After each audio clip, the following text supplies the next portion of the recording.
Hello दोस्तों, आज मैं आपको बट्टा पर आधारित इम्पोर्टेंट क्वेश्चन को लगाऊंगा। बट्टा मतलब बट्टा क्या होता है? डिस्काउंट होता है। ये मतलब छूट होती है, बट्टा दिया जाए या छूट दिया जाए या डिस्काउंट दिया जाए, एक ही बात होती है। कभी किसी क्वेश्चन में छूट दे देता है, कभी किसी क्वेश्चन में बट्टा दे देता है, या कभी क्या डिस्काउंट कहेगा। तो बट्टा कहे, डिस्काउंट कहे या छूट कहे, एक ही बात होती है। तो आइए क्वेश्चन अच्छे तरह से बताएंगे, बिल्कुल शॉर्ट तरीके से बताएंगे कि बट्टा वाले क्वेश्चन होते कैसे हैं। तो पहला क्वेश्चन हमारा दिया गया है कि एक पंखे का अंकित मूल्य 450 रुपये है। उस पर 20% की छूट देने पर उसका विक्रय मूल्य कितना हो जाएगा। तो हम क्या कहते हैं, एक पंखे का अंकित मूल्य होता है हमारा MRP। मतलब एक वस्तु की अंकित या पंखे का अंकित मूल्य कितना, MRP 450 रुपये रही होगी।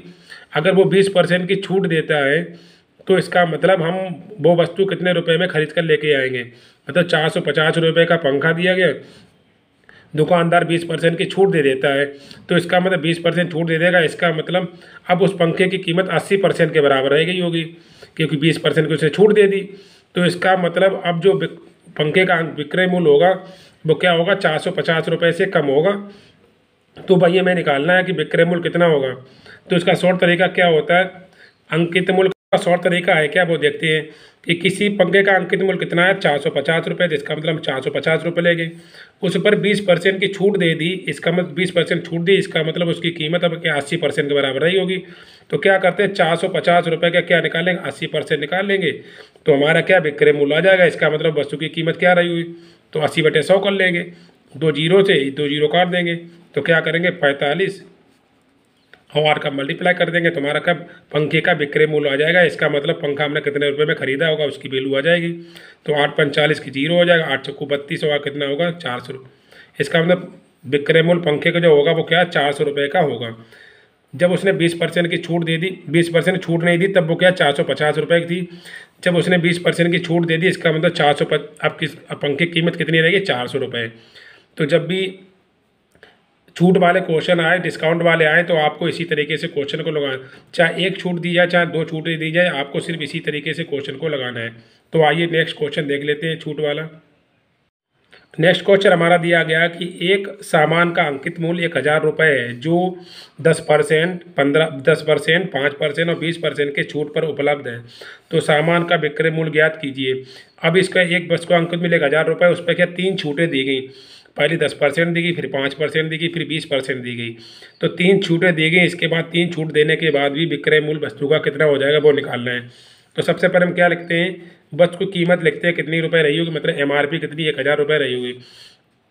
उस पर पहली छूट कितनी दी, 10% की। इसका मतलब 10 की छूट दी, इसका मतलब 90% बराबर रहेगी, तो 90/100 कर लेंगे। फिर 5% छूट देगी, इसका मतलब 95/100 रहेगी होगी। फिर कितनी दी 20% की, इसका मतलब 80/100 लिख लेंगे। 10% छूट दी 90/100, 5% की छूट दी गई, इसका मतलब 5 तो हट गया हो तो 95 रहेगा, तो 95/100 कर लेंगे। 20% की छूट दी गई, इसका मतलब 80/100। अब इसको काट लेंगे तो भाई हमारा क्या आंसर आ जाएगा, 1 2 3 जीरो इधर हटा दी, 2 1 3, एक इधर हटा दी, तो ये बैठ गया, एक इससे ही हटा दिए। 5 से काट लेंगे तो कितना 19×95 होता है, और 5 से काट लेंगे 5 दूनी 10, 2 से ये काट देंगे 4 बार। अब हमारे पास क्या बचा है, 9 बचा, 19 और कितना 4। तो इसका करें आपस में मल्टीप्लाई कर देंगे तो आंसर आ जाएगा। तो 19 नेमा कितना होता है, 171 होता है, और गुणे कितना 4। तो 4 1 4, 4 7 28 की 8 हो जाएगा, 4 1 4, 4 2 कितना हो जाएगा 6। इसका मतलब जो हमारा ये रुपये आया 684 रुपये, ये क्या 3 जब छूट दी गई, मतलब डिस्काउंट दिया गया, 3 बार डिस्काउंट दिया गया, तो उसकी कीमत अब कितनी रहेगी, 684 रुपये रहेगी। यही हमसे पूछा गया कि सामान का अंकित मूल्य 1000 रुपये था, उस पर 3 प्रकार की छूटें देंगे, 10% देंगी, फिर 5%, फिर 20%। तो वस्तु की कीमत कितनी रहेगी, मतलब वस्तु की बिक्री मूल्य कितना रह गया 684 रुपये। तो देखा कितने शॉर्ट तरीके से, आपको सिर्फ इसी तरीके से क्वेश्चन को लगाना है जब भी विक्रय मूल्य पूछा जाए और डिस्काउंट दिया जाए। तो आइए इसी तरीके क्वेश्चन और देख लेते हैं। नेक्स्ट क्वेश्चन दिया, किसी वस्तु का अंकित मूल्य 600 रुपये है, विक्रेता 20% बट्टा देने के बाद भी 20% का लाभ प्राप्त करता है। मतलब विक्रेता ने क्या 20% की छूट दे दी, तब भी इसको 20% का लाभ हो गया। तो वस्तु का क्रय मूल्य कितना होगा। अभी तक हम क्या क्वेश्चन में विक्रय मूल्य ज्ञात करते थे, अब इस क्वेश्चन में उसने हमें क्या क्रय मूल्य ज्ञात किया। तो जब भी इस टाइप के क्वेश्चन आए कि विक्रेता ने इतने परसेंट की छूट दे दी, तब भी उसको 20% का लाभ हो गया, 30% का लाभ हो गया, जितने भी परसेंट का लाभ हो जाए, तो सबसे पहले शॉर्ट तरीका क्या करते हैं, सबसे पहले वस्तु की कीमत लिख लेंगे, मतलब अंकित मूल्य लिख लेंगे कितना हुआ। जब उसने 20% की छूट दे दी, मतलब 20% का डिस्काउंट दे दिया, तब भी उसको 20% का लाभ हो गया। इसका मतलब अब ये 600 रुपये है, उसके कितने के बराबर हो गई, 120% के बराबर इसकी कीमत हो गई, क्योंकि उसने 20% का बट्टा दिया, तब भी उसको 20% का लाभ हो गया जब उसने 600 रुपये की बेची। इसका मतलब कीमत के नीचे पहले क्या लिखेंगे, लाभ परसेंट लिखेंगे। 20% का लाभ हुआ, इसका मतलब कितना हो जाएगा, 120। फिर क्या लिखेंगे, बाद में लिखेंगे मल्टीप्लाई में क्या, बट्टा, मतलब डिस्काउंट वाला। तो 20% का डिस्काउंट दे दिया, इसका मतलब वो 80% रह गया होगा। तो क्या सबसे पहले जब भी अंकित मूल्य ज्ञात करना हो और क्या दिया जाए, किसी वस्तु को इतने रुपए में बेचा, इतने रुपए का बट्टा दिया, इतने परसेंट का लाभ होता है, तो क्या करेंगे, कीमत लिख लेंगे, उसके नीचे क्या पहले लाभ परसेंट लिखेंगे, फिर मल्टीप्लाई में क्या डिस्काउंट वाला लिखेंगे। बस सिर्फ आपको इसी तरीके से क्वेश्चन को लगाना है। आप सोल्व कर लेंगे, 2 0 0 काट दिए, 4 से 4 12 और 4 दूनी 8 हो जाएगा, 3 से 3 दूनी 6। इसका मतलब 200 कितना हो जाए, 200 दूनी 400। इसका मतलब वस्तु की जो कीमत रही होगी वो क्या रही, 600 रुपये रहेगी। तो वस्तु का क्रय मूल्य आ गया कितना, 600 रुपये। जब अंकित मूल्य 600 रुपये था, उसने 20% डिस्काउंट दिया, तो उसके क्या 20% का लाभ होता है। तो इसका मतलब वस्तु का जो क्रय मूल्य रहा होगा वो क्या 400 रुपये रहा होगा। तो जब भी लाभ परसेंट वाले और डिस्काउंट देने के बाद लाभ परसेंट आए, तब तो इस तरीके से ही क्वेश्चन को लगाएंगे, कीमत के बटे लाभ परसेंट इंटू क्या करें, डिस्काउंट परसेंट कर लेंगे, तो सॉल्व कर लेंगे, आंसर आ जाएगा। तो आइए इसी तरीके क्वेश्चन एक और देख लेते हैं। क्वेश्चन दिया है, एक घड़ी का अंकित मूल्य 1600 रुपये है, वह 25% बट्टे पर बेची जाती है, तो 20% का लाभ होता है। मतलब उसने 25% की छूट दे दी घड़ी पर, तब भी दुकानदार को 20% का लाभ हो जाता है। इसका मतलब वो पूछ रहा है कि घड़ी का क्रय मूल्य बताइए, इसका मतलब घड़ी कितने रुपए में रही होगी, तो वो हमें पूछ रहा है।